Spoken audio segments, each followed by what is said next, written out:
Bonjour à tous, j'espère que vous allez bien, merci beaucoup de regarder cette vidéo. Dans cette vidéo, j'ai envie de parler d'une maladie mentale qui est très souvent incomprise et surtout mal représentée dans les médias.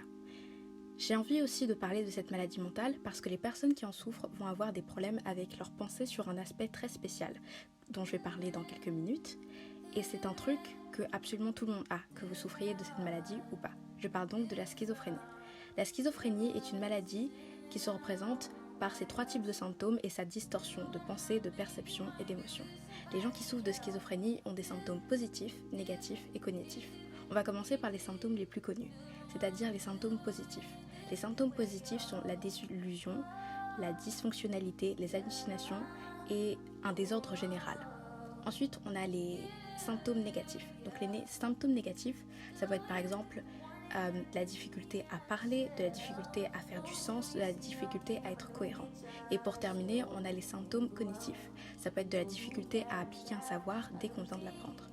La schizophrénie est aussi très souvent confondue avec le trouble dissociatif de la personnalité. Alors, qu'est-ce que c'est le trouble dissociatif de la personnalité? Avant, on appelait ça le trouble de multiple personnalité, mais très récemment, on l'a changé pour trouble dissociatif de la personnalité. Comme l'indique le nom, c'est un trouble qui se caractérise par de la dissociation. Donc la dissociation, elle a lieu entre amnésie, confusion de l'identité, déréalisation, identité pas très claire et dépersonnalisation. Donc il y a une alternance de tous ces symptômes-là et on va avoir une dissociation constante, régulière, qui va créer de multiples personnalités. La plupart des personnes qui souffrent de ce genre de maladie ont eu des traumatismes très jeunes et très douloureux à leur enfance.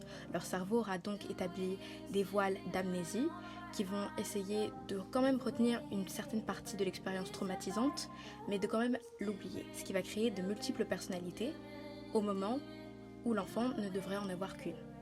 Retournons un peu sur la schizophrénie. Comme je l'ai dit, la schizophrénie, c'est un problème de distorsion de pensée. La schizophrénie va rendre les pensées, les émotions, les perceptions un peu plus incohérentes.